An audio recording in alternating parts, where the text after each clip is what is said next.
Welcome to the Singularity Syndicate podcast, where we bring together leaders, researchers, innovators, and intellectuals to discuss transformative technologies shaping our future. I'm Najah Faisal. Joining me today is Rudolf Halabi, also known as Rudy. Rudy has been a creative director for over 25 years. And I remember when I first joined Leo Burnett, he was the creative director then. Such an honor to have you on the show, Rudy. Thank you, Najwa. Thank you. I was also, the moment you told me about your podcast, I was very excited, and thanks for having me. Absolutely. Yeah. So, Rudy, the advertising industry has passed through crazy waves. I remember when I first joined Leo Burnett, there was the social media wave or coming up. But you lived even through previous waves. I think one of your LinkedIn posts was about the year that Photoshop starts. Yeah. And I think True. you are one of the few who have witnessed the advertising industry maybe prior the digital I revolution. wouldn't consider myself a madman like the TV series, but definitely I lived I started working in '82. So we're talking before even Apple was released as a computer. And I had the chance to, how do you say, manually work in everything. We didn't have the technology that we have today. We'll come to it anyway. But it was, when I think about it and how we used to do things, I mean, just to give you a little example, even if we needed to place a little title on a layout of an ad that we're proposing to a client, we would be photocopying pages of letter-set font typefaces in order for us later on to cut each letter and to place them one next to each other just to get a headline and to show it to the client so the client gets an idea. I lived during the period where only a scribble would do the job to a client so get an idea what type of advertising you would be doing for him. Back then, like I said, we didn't have the luxury even. I mean, sometimes we used to take photos of products that we used to draw again to place them next to other accessories, etc., within the setup of an ad. So it was laborious. It took time. Clients were patient. They didn't have the requirements that they have today. They knew that we were limited by the technology. And because of that, I would consider myself lucky. I mean, and I remember the resistance and the fear that Apple or the computer in general, the PC created the moment it entered our field. So it was like, oh, we can type now a headline without like having the fuss of photocopying 18 papers of the same typeface for 18 T's or 18S or sorry, I have a cold. So it was quite enjoyable. I would call it the golden years of advertising. Budgets were abundant.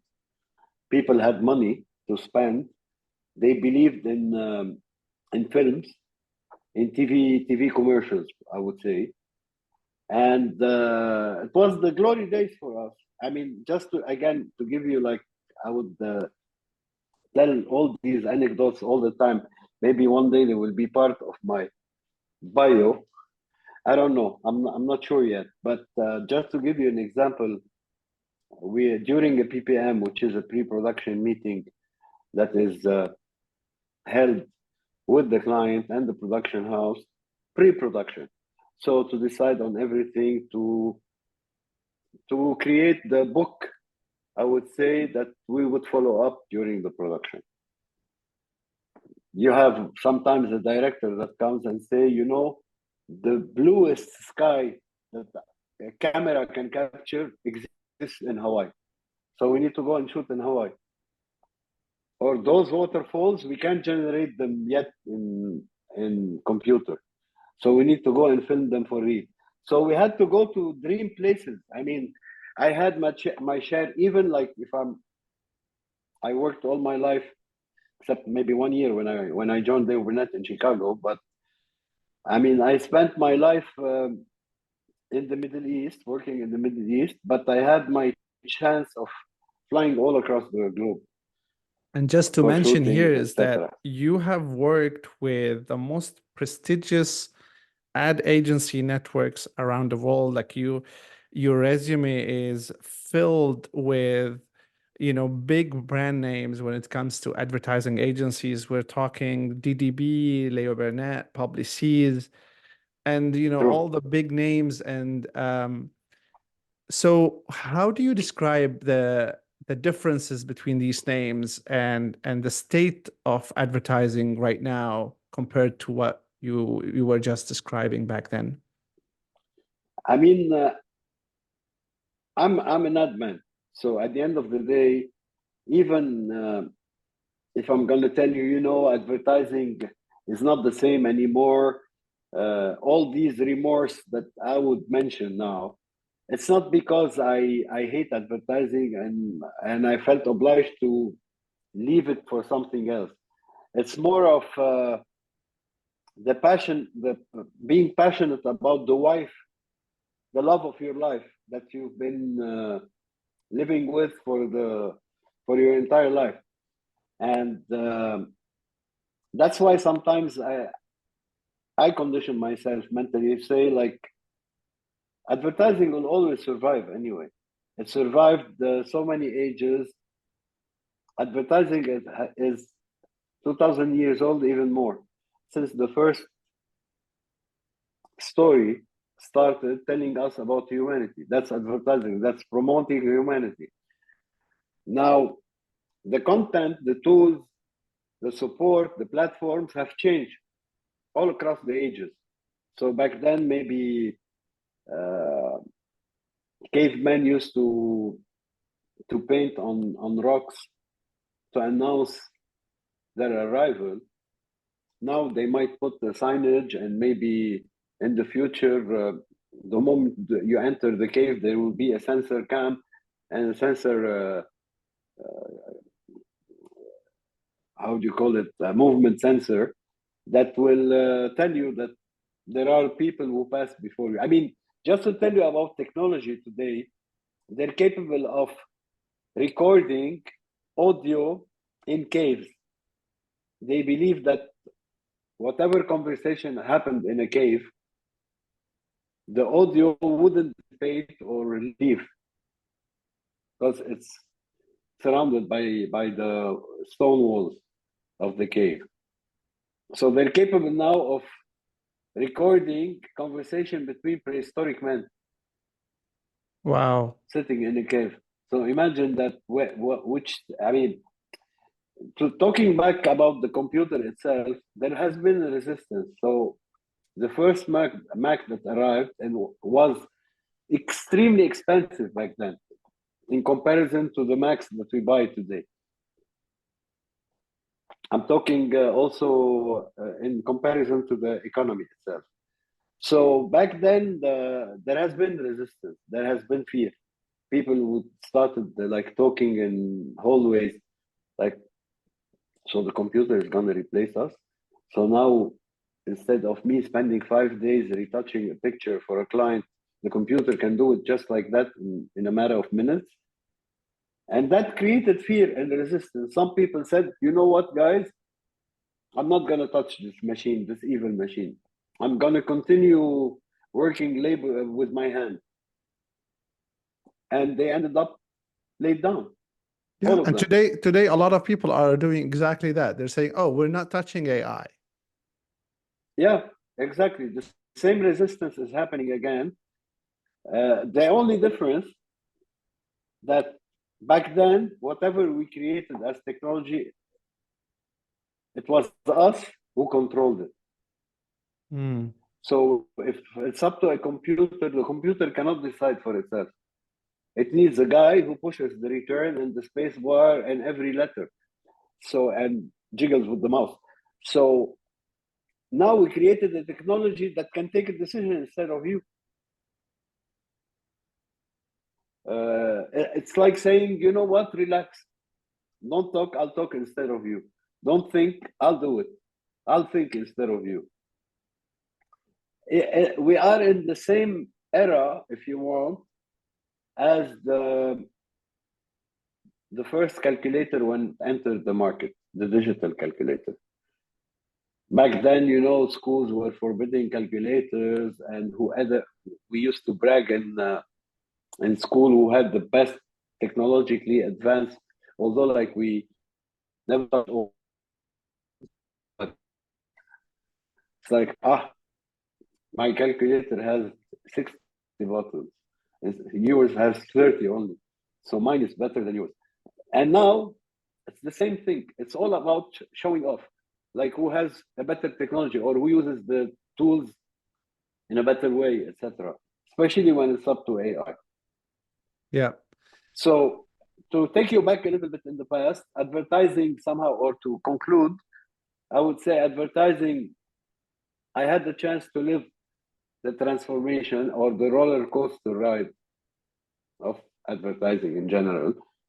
I embraced every technology that came, starting from the computer.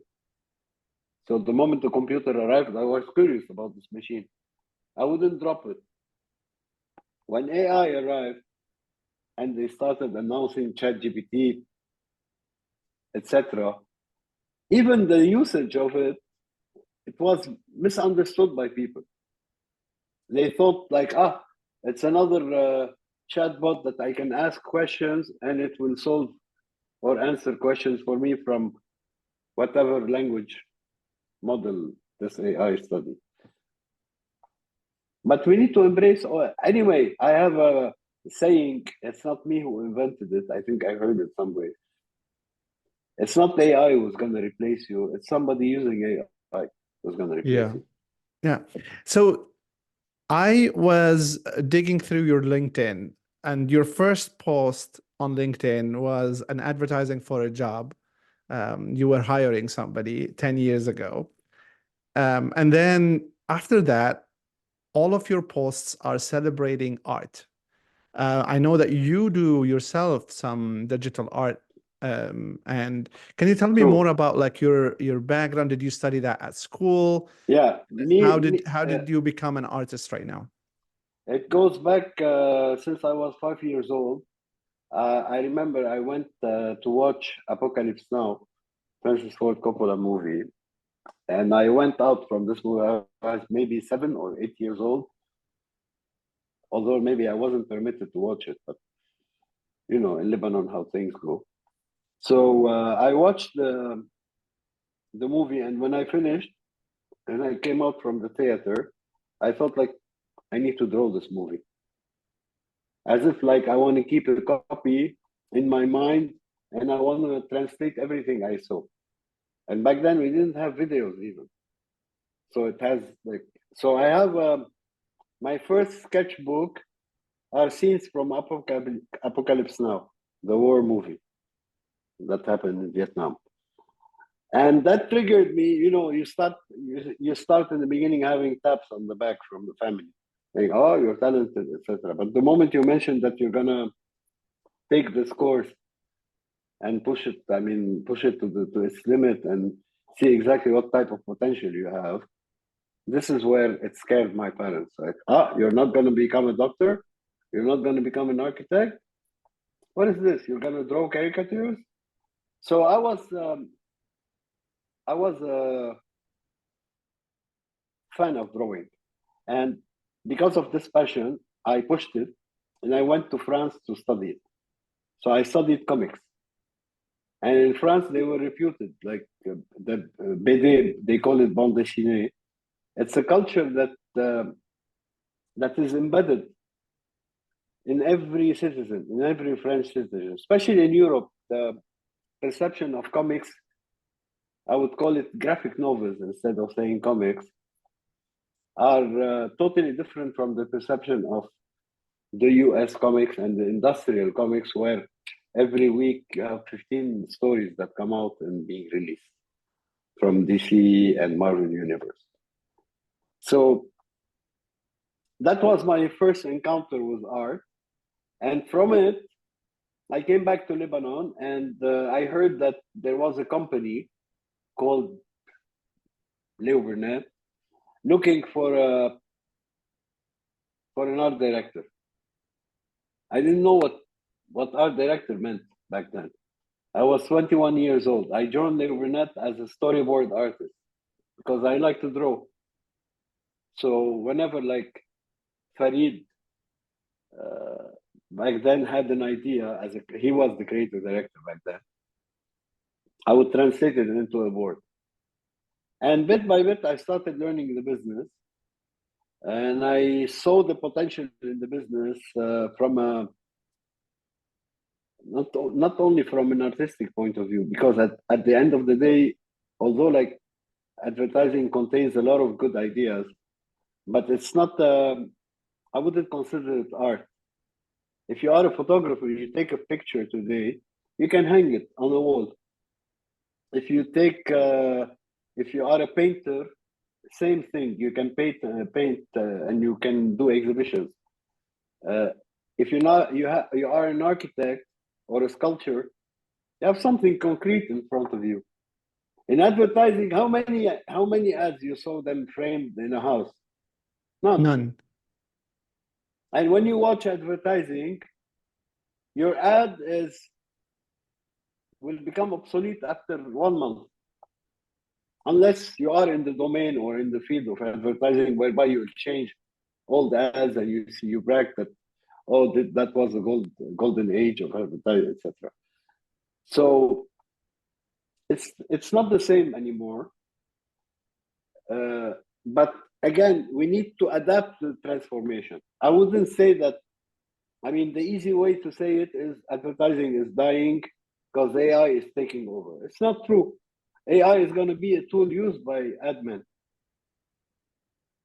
So instead of spending, I don't know, 2 days on a PowerPoint presentation, AI will do it for you in 10 minutes. But Or less. Or less. But this has a double edge. It's a double-edged sword. Has a drawback, which is if you're capable of doing a power presentation in 15 minutes, then do me eight variations, and I will pick one. And we're going to be spoiling clients more and more. I remember back then, like I said, that's why I mentioned that the scribble back then would convince the client about a new idea. Today, if you don't print the final and you show him like how he's going to be seeing his ad at the end, he can't decide. She. I mean, and that's the problem with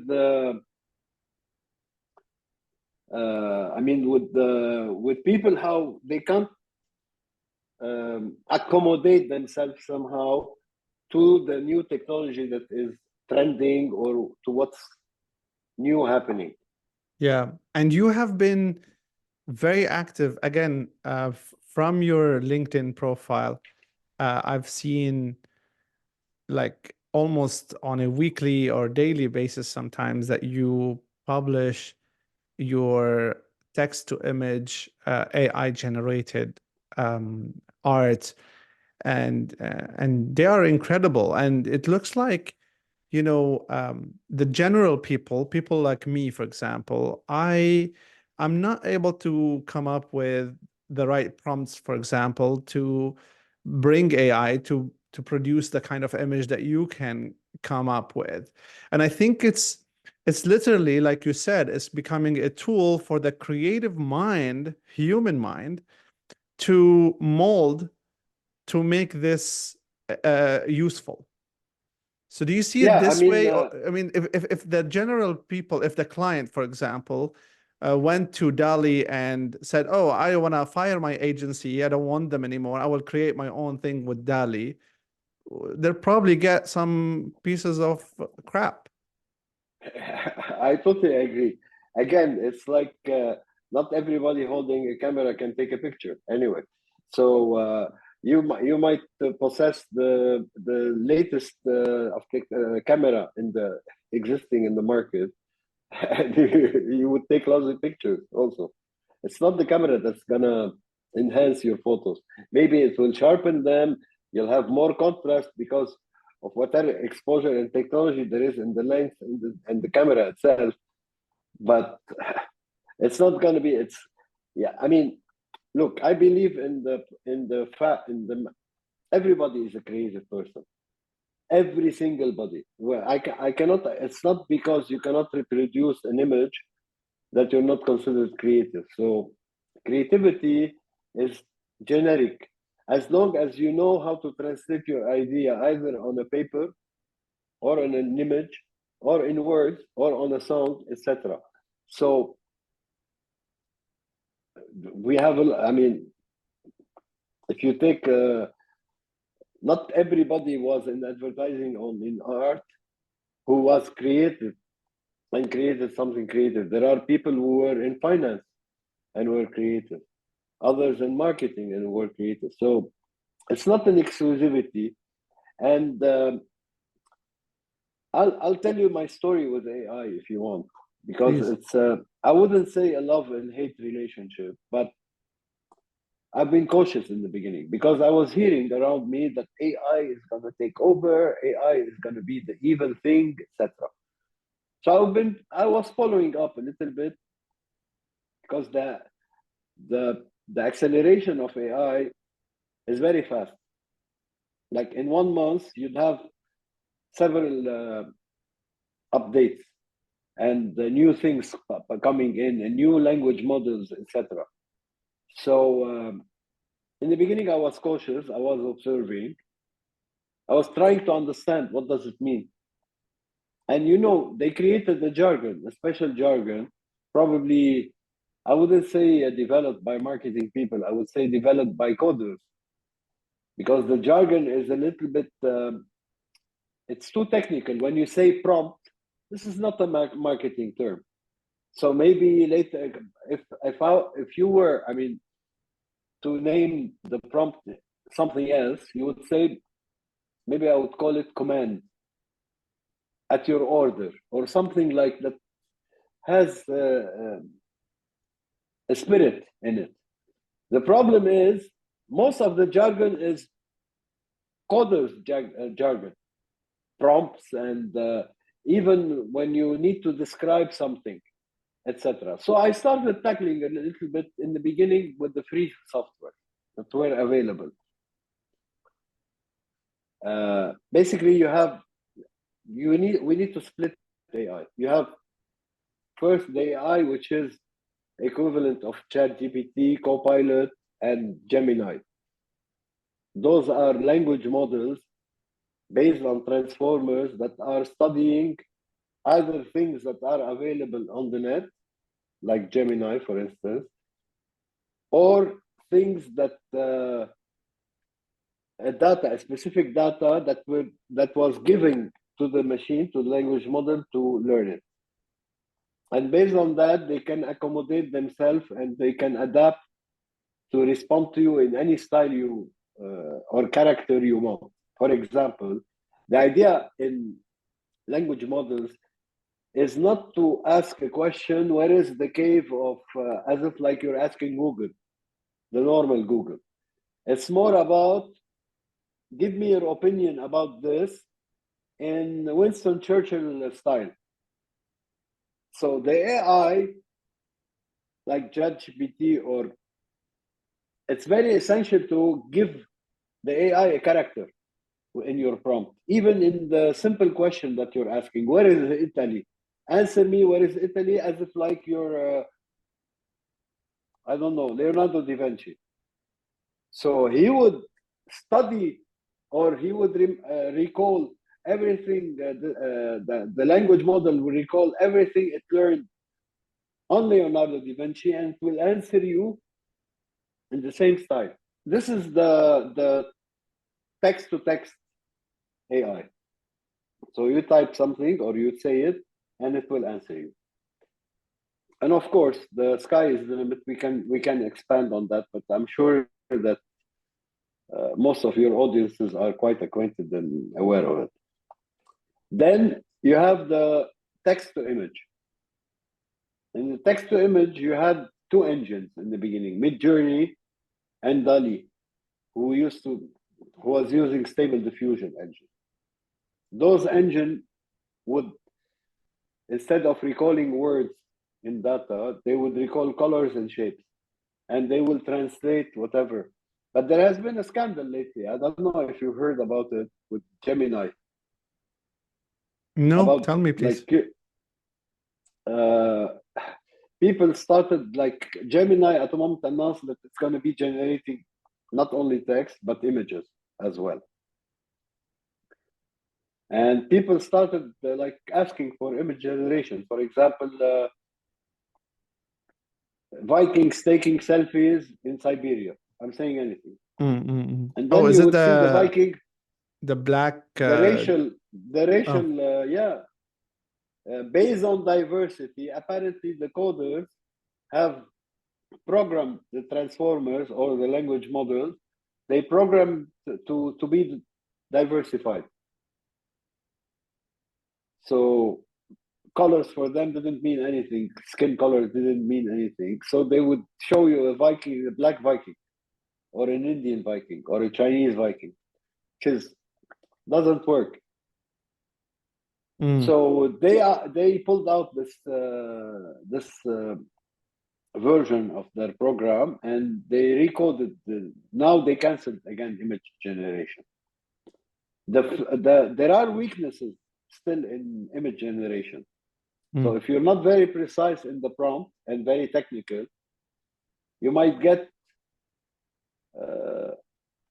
they might be inspiring, whatever you're going to be getting as output, but at the same time, you might get something that you weren't expecting.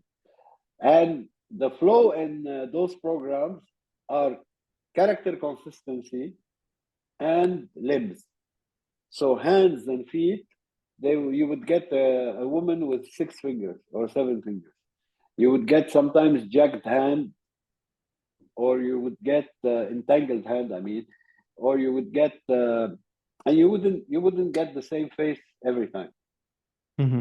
Now, what they're trying to improve in image generation AI is more consistency in the character. So if you describe a character, it will give you the same person again and again and again.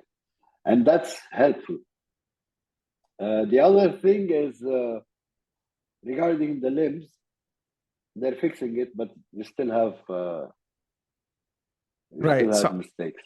I want to ask you about the reason why I started talking about the advertising industry and what's the implications of this technology on the ad industry, because as you know, like, you have worked for a long time in the ad industry, and even you've seen the transition to social media content and all of that jazz.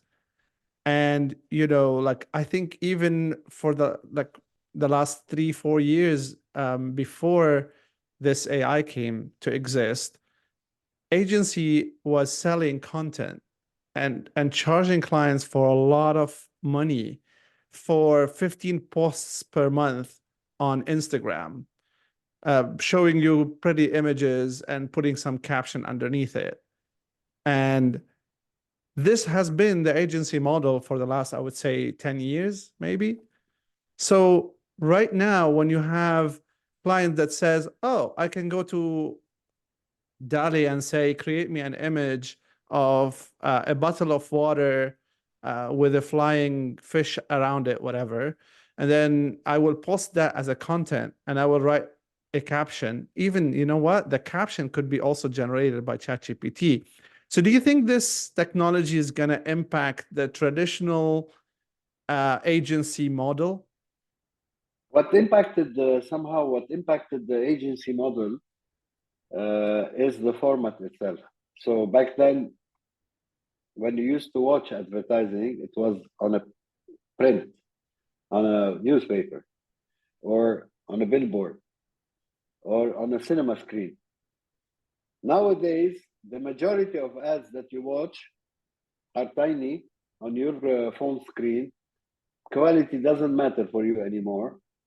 What matters for you is not the crafting, like how the juice is twirling around the bottle or whatever. It's more about what the story is all about. So the biggest mistake that big brands are doing is the transitional phase. They are lost. Why?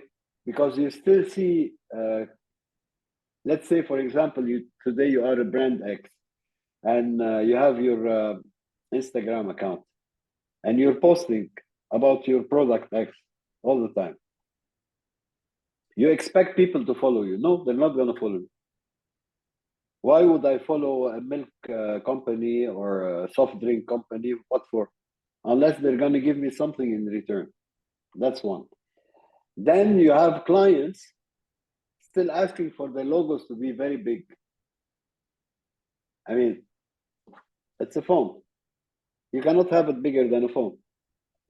And some of them, they're still asking, even in the art direction of the post, to stay conventional. Like, yeah, people would read diagonally from top to bottom, so the logo should be at the bottom. No, the norms are totally different today.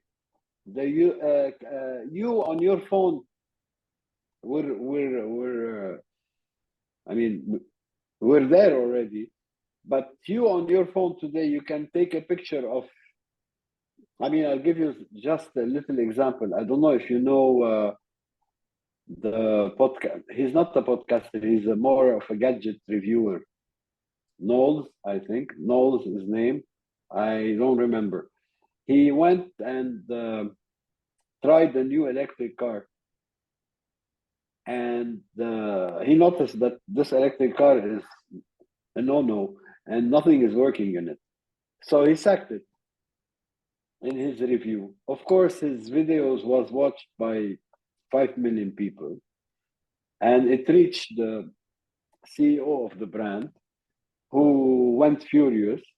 First, because he couldn't get the financing he wanted to continue because of that video, stating that the car is not drivable, etc.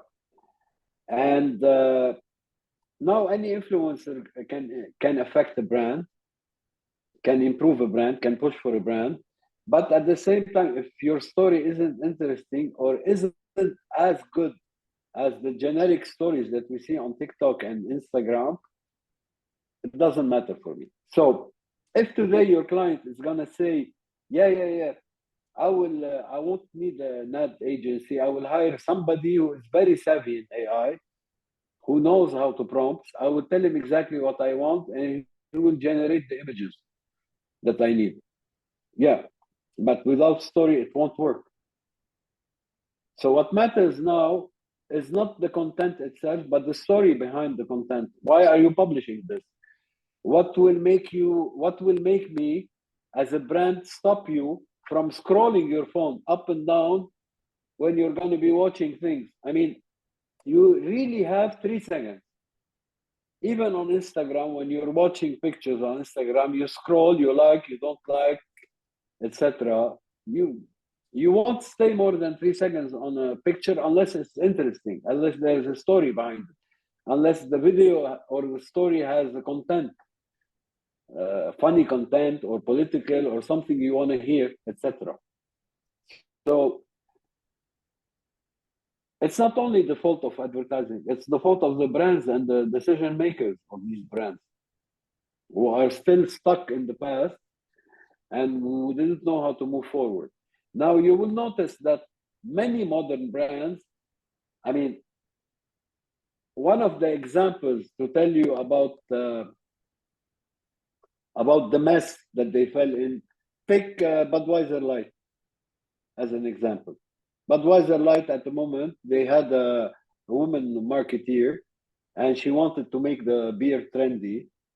She hired, if I'm not mistaken, a transsexual influencer who started promoting the beer. Their market dropped. Nobody was buying anymore, especially in the South. Nobody was buying the beer anymore. So That's where the mess is today. No, I mean, I was saying that advertising will always stand on its feet. It will have a messy transitional phase. Maybe they are in it now, Mm. but sooner or later, it's not about uh, changing the style of advertising. It's more about changing the people who are working in the business. I totally agree. And I think, in the end of the day, as I mentioned with your LinkedIn AI generated images, it's literally like if I can spend the whole day trying to tell ChatGPT, create for me a creative image of this. And ChatGPT will come up with these generic images that are ridiculously bad. And then you, with all your background and your creative instincts and creativity is a skill as well, like borrowing the concepts from here to this. If we add this word to that, if you picture a concept in your head and you let ChatGPT come up with that image. Um, so what I'm trying to say is that um, the AI is a tool that in the hands of a creative person, it can come up with great ideas. But on its own, it's still lacking behind. And brands would always need this creative person who will use AI as a tool, just like they use Photoshop and Illustrator, just like they use Adobe Premiere or a camera. So AI is an added tool to their arsenal. I totally agree. I mean, all your points are valid. My concern is not on who's going to be using AI at the end and what is the outcome, the final outcome. My concern is more about who's not going to be using AI and who's not going to be curious about it because of the resistance that it's creating and the bad.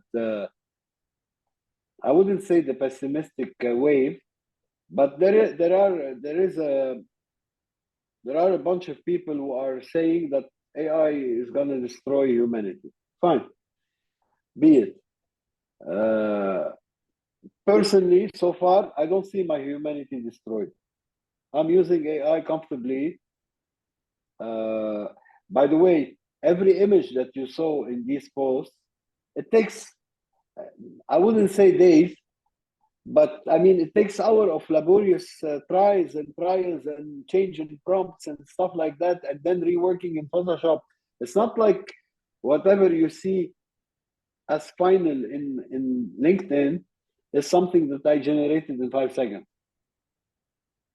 especially when it's up to reconstituting a style of a painter, famous painter, or a photographer, or a film director, like I did when I did the famous painting in Wes Anderson style. This took me 2 days of research and stuff like that that I wanted to generate to see potential behind it.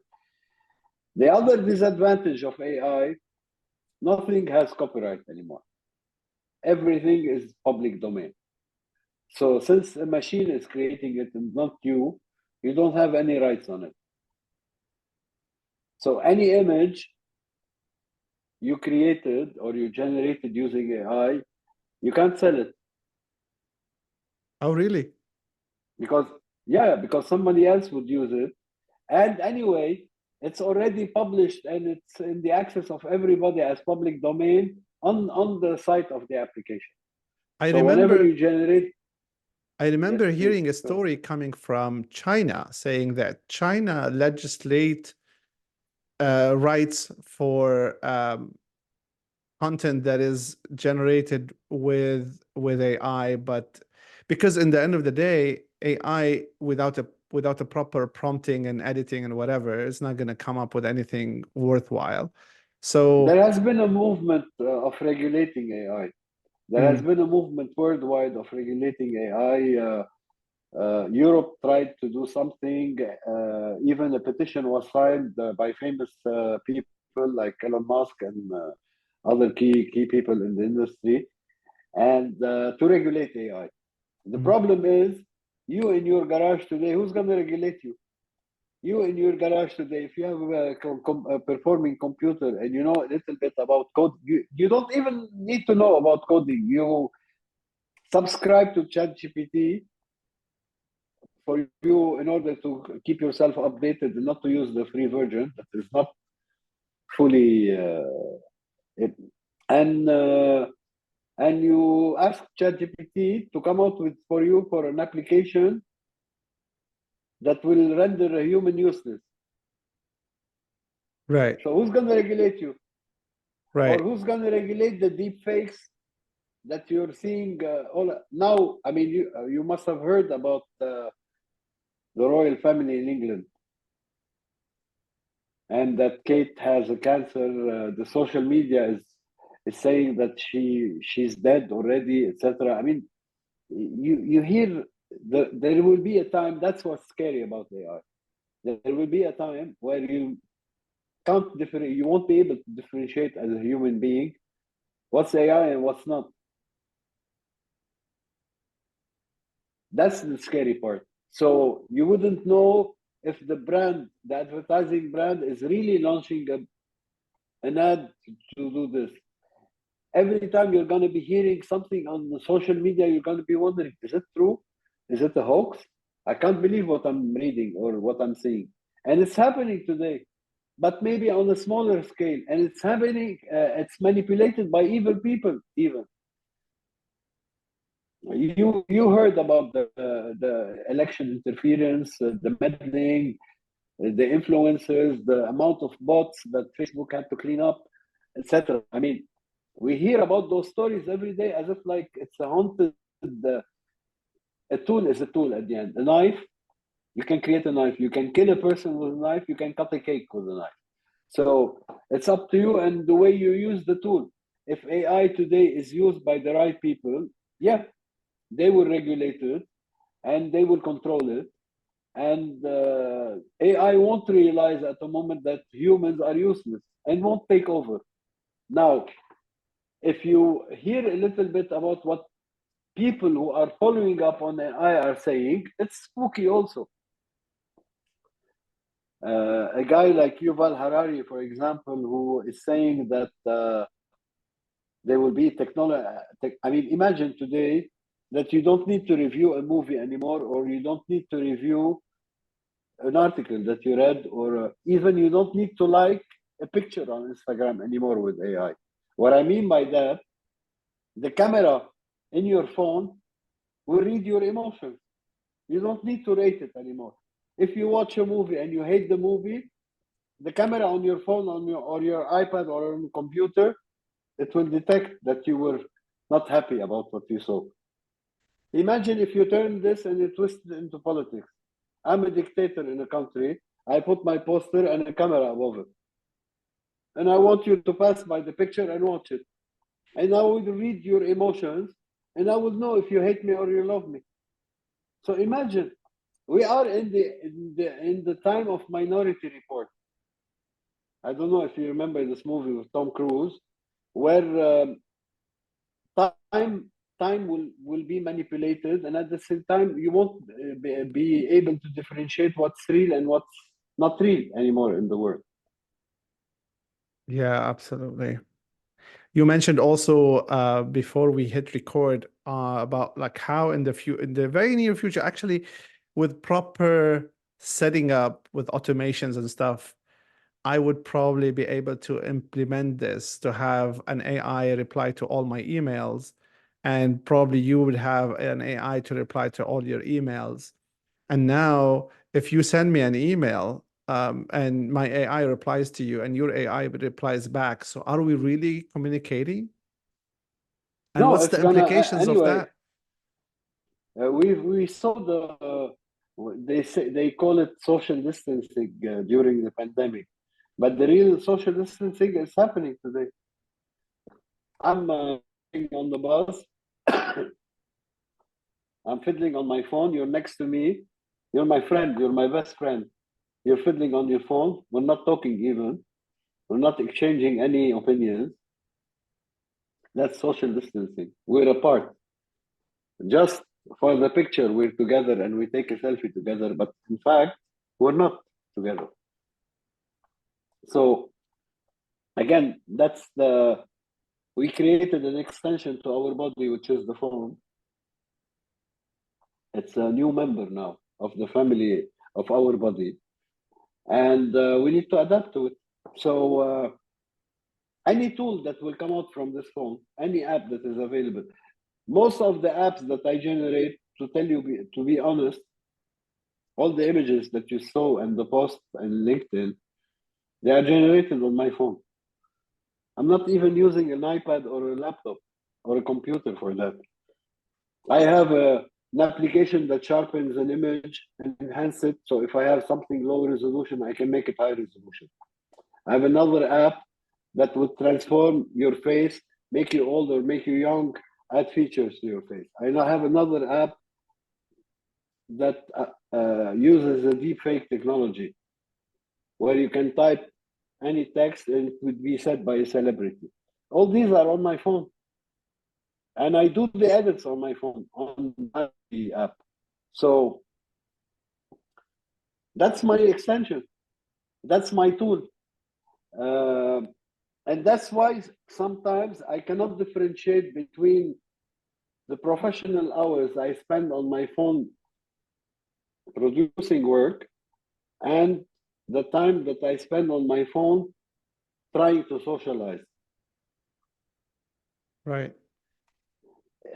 Even if you take, everything is going to be decided by AI. We need to condition ourselves to that. I will tell you how. Today, even now it's implemented. If you go to a bank to apply for a loan, it's not the banker who decides, it's AI. They will decide if you're eligible for the loan or not. Insurance, the same way. Jobs, the same thing. Job Dating, applications. the same way. Dating, yep. Yeah, job application.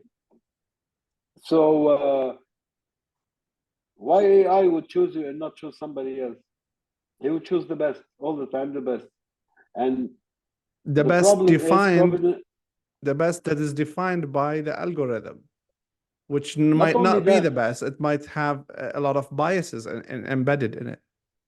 Not only that, the best defined by providence cannot interfere anymore. So if, let's say, for example, you're a believer and you believe in a divine hand that will come and save the day, it doesn't exist anymore with AI. You cannot rely on providence or on pure luck to have your CV picked. AI is becoming that supernatural, that divine hand. power. The divine power exactly. is AI right now. Yeah, exactly. And that's what's scary. Mm. And now I heard lately the latest revelations by Russia that they found in one of their prehistoric caves or whatever, icons and religious artifacts dating from old Christianity, where they realized that Jesus was black. Go figure it out now. Now Europeans are panicking. They say, oh, he's not blonde with green eyes. Well, no, he was born in Palestine. So, I mean, you know what I mean. Is it an AI invention? Is this AI or a hoax created by somebody in a garage and released on the net to create this disruption? Who knows?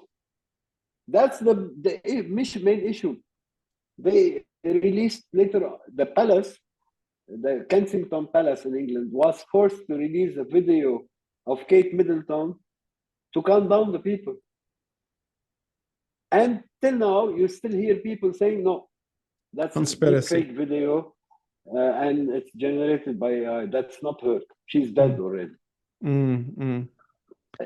We are living in a crazy time. So if you want to be positive, you would say, well, I'm going to use those knives to cut the cake now, as long as it lasts. And if those knives aren't useful anymore to cut the cakes, I will kill with them, or I will use them for something else, to cut a rope or whatever.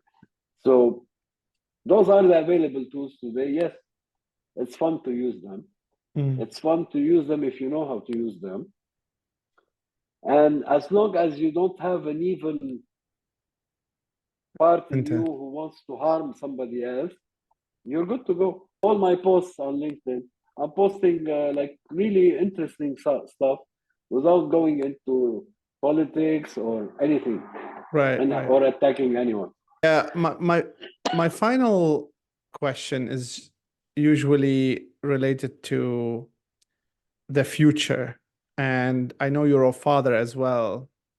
And now when you tell your kids, okay, what to do in college or what to do in their future careers, do you recommend them being a doctor or lawyer or a creative artist or uh, and I'm asking this because in the end of the day, you know, the capabilities of artificial intelligence is growing, becoming smarter, more capable of doing different things.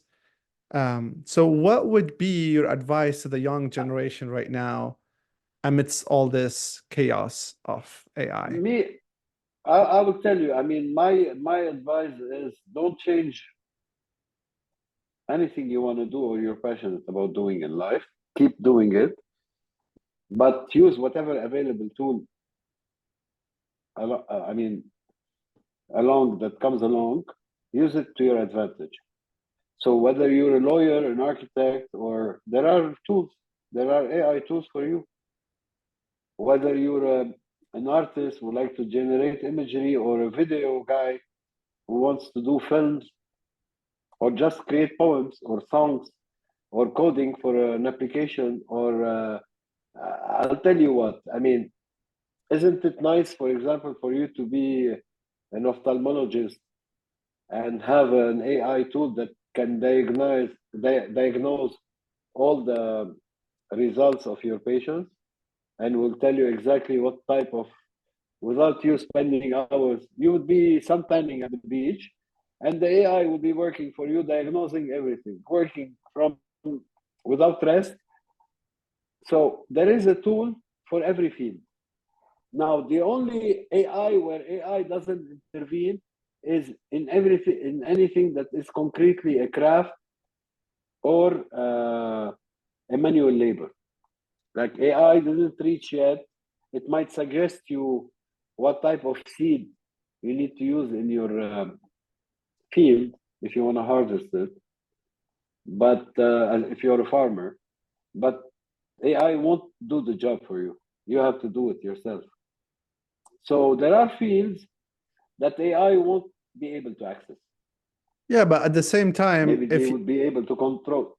if you're saying that, oh, do what you're passionate about, suppose in the before the automobile became mainstream, there was a lot of people doing horseshoe, you know, they fixed the horse, the shoe for the Not horse, only that, and the it was a industrial profession. revolution, the steam revolution changed a lot of jobs. I mean, especially in the textile So business. so let's say somebody is passionate about doing horseshoe, and then you tell them like, yeah, don't change course, keep your passion. But I mean, this profession is gone, is going to be disappearing. So It depends in which country do you live, and it depends which authority is somehow I mean, I wouldn't say controlling you, but embracing you or protecting you. If you take Japan, for instance, you still have old crafts that are well preserved, well protected by the authorities. They're part of their culture. They even create generations for that, and they fund them and finance them. Now, future in general, because your question is quite interesting regarding what should I advise my son or my kids to do in the future. What if I tell you today that we're going to reach a stage where income won't matter anymore? You need to prepare yourself and condition yourself for a big change. They started mentioning it in the World Economic Forum, which is the Great Reset, where you're going to reach a state. I mean, if you think about it, even on a spiritual level, when you leave this life, you don't take anything with you except your memories. nothing else, no physical possession. So why possess things if you're not going to take anything with you, and if you're going to leave everything behind? So their philosophy, the Great Reset, is you won't own anything. I believe there will be a time where people would be so much controlled, they would be under universal income, everybody. So it's not, I wouldn't say communist, where everybody is equal, but you would be on a universal income as long as you're producing something useful to the authority who's ruling you. And this is how it's going to become. It's 1984, George Orwell. What's that? So is that a book? why? Yes, this is a book written by George Orwell in it was called 1984, where he imagined the world, a dystopian world in 1984. And funny enough, in 1984, Apple Macintosh was released at the same time. So he was mentioning about something evil that is going to come and control us, Big Brother somehow. And Apple was launched at the same time. So we're going to be, I wouldn't say numbers, but today you're a number. They know you by your social. But what about this is heaven? What about this is heaven that all religions have promised us to be able to live a life of abundance, to be able to have access to anything we want, to be able to never suffer to get food, never suffer to get shelter. But why life should be equal? I would equally provide you with enough education for you to decide what you want to do in your life, and then it's about you, where you want to be, and how you decide you want to become, what you want to become. So I don't know. That's a different philosophy. Main cities back then moved by wherever they had a stream of water or a river passing by a region, they would establish themselves and settle down and make it a city. Why? Because they needed water for steam, and they needed the industry to function.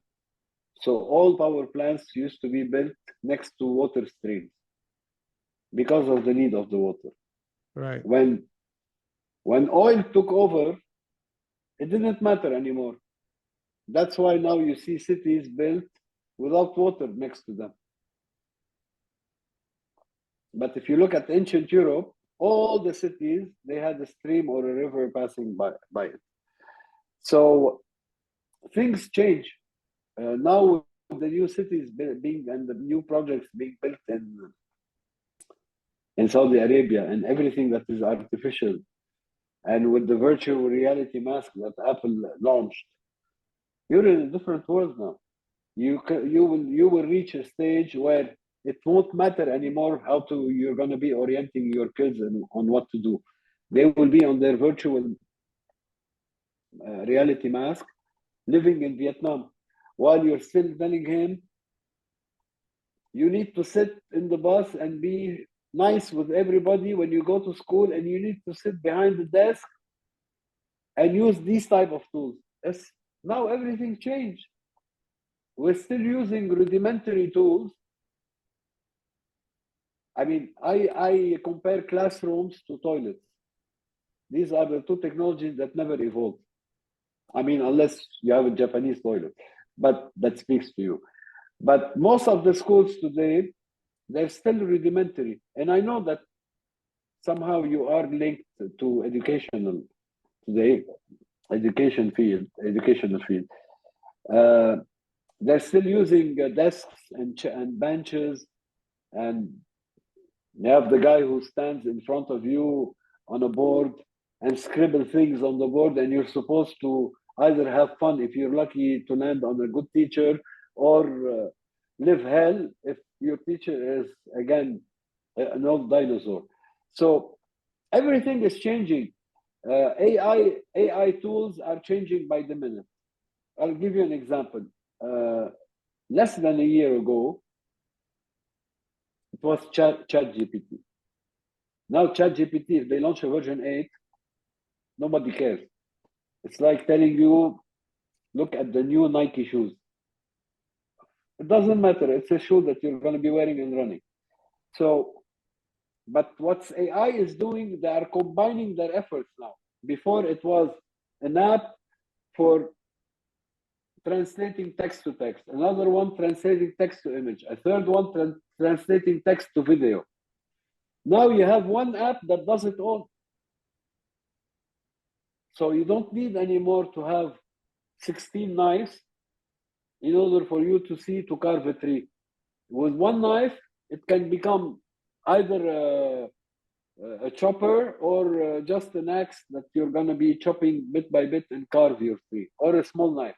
So the tools are changing. Humans are feeling that 24 hours a day isn't enough anymore.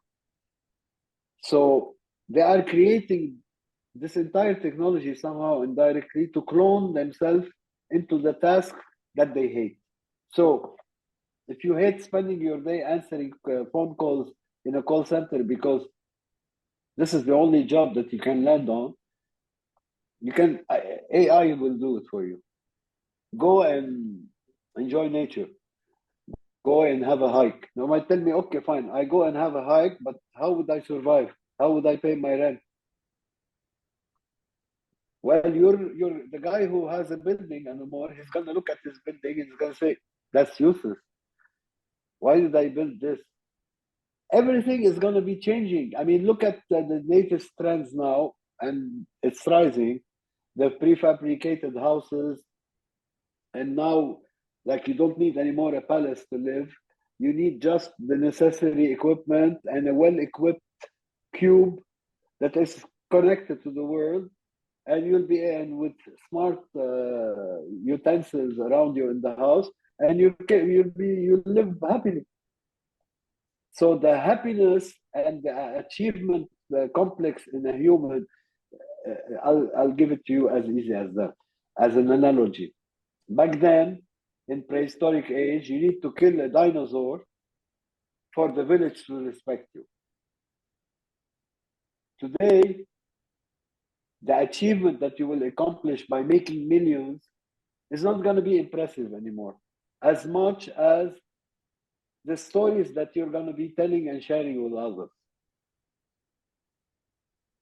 So the currency is changing. Everything is becoming digital. If you look a little bit about humans, how they're evolving physically, physiognomically, we're having sooner or later our brain is going to expand more because we're going to be using it less in our body.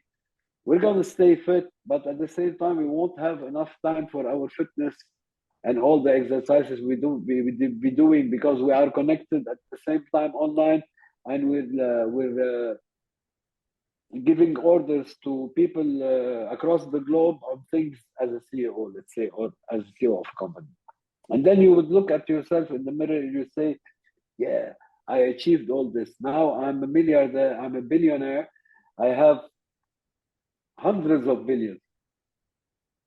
You think that's impressive? It's not impressive anymore. Nobody is impressed. Man, every day I see stories about the latest car being released and the latest technology in the car and the car that talks to you and I don't know what. And then, so the great reset is here. The great reset of humanity is here. How it's going to be reset? Is it after a pandemic again, world war, something, a revolution in the industry? I don't know. But if we reach a stage, that's why we need to constantly be curious about everything that's happening, especially what helped me, because I'm a sci-fi guy, it helped me to be curious about AI. And I wanted to learn at my age to embrace the tools that AI is producing. And it's fun at the end of the day. It's fun because it's instant. Like, create me a jingle in 15 seconds. Oh, it will create you a jingle. No human can compete. So now Hollywood studios are trying to scan in 3D all their actors. That's why you had the riots and the protests. They said, they had the producer saying to the syndicate, well, we don't need any more script writers to write our film scenarios. We will ask AI to do it. And then there was a producer who said, you know what? Why do we need to pay actors that amount of money? Let's scan them in 3D and AI will move their bodies and you'll be. So expect in 10 years from now, if your kid tells you, well, I want to be an actor, that you're going to tell him no, because all the actors that you see in the movies are clones and fakes.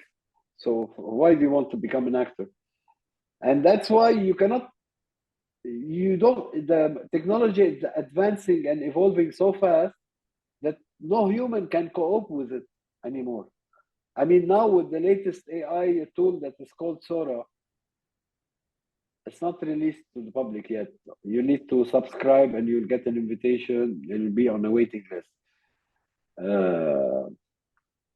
By one text, one prompt, you can create a 1-minute sequence of a movie. And it's studying all the existing footage and movies available online. And even if you post a video on Facebook about your latest birthday that you had with your friends, if it's a video, Sora can use it. So you might see yourself at the moment in a party, in a video generated by AI, in a theater, from a film released by Hollywood, where you're going to see yourself at the moment having a drink and sipping and celebrating your birthday. And you're going to say, how did I appear in this movie? Well, you're not private anymore. You're a public domain as a human being. The moment you connect to your phone and you accept all the cookies, because you don't have time to scrutinize what type of cookies they're putting in every app that you log in, you're not private anymore. There is no privacy. If the camera in your phone can read your face and knows exactly how you feel, if you're sad. I mean, in China, they're implementing the pointing system, where you start your life with 2,000 points as if it's a computer game. And every time you commit a mistake, they would deduct points. Yeah, and yeah, at the I heard moment, about that. you're gonna see yourself in jail, in prison. Yeah, and the people won't know why. It's Yeah. because they lost all their points. And you are So no everything longer is private, Rudy, because I Googled your I went to YouTube and I put your name there, and there was no video of you on YouTube. But now after this episode, you're you're gonna be on YouTube, and AI can clone you. So congratulations, you're no longer private. that's why I'm growing this beard. This is another flow of AI. It still cannot recognize a full face when there's a beard. I'm glad. Okay, so you're prepared for that. Thank you so much, Rudy. It was a pleasure talking to you. Thank you, Najah.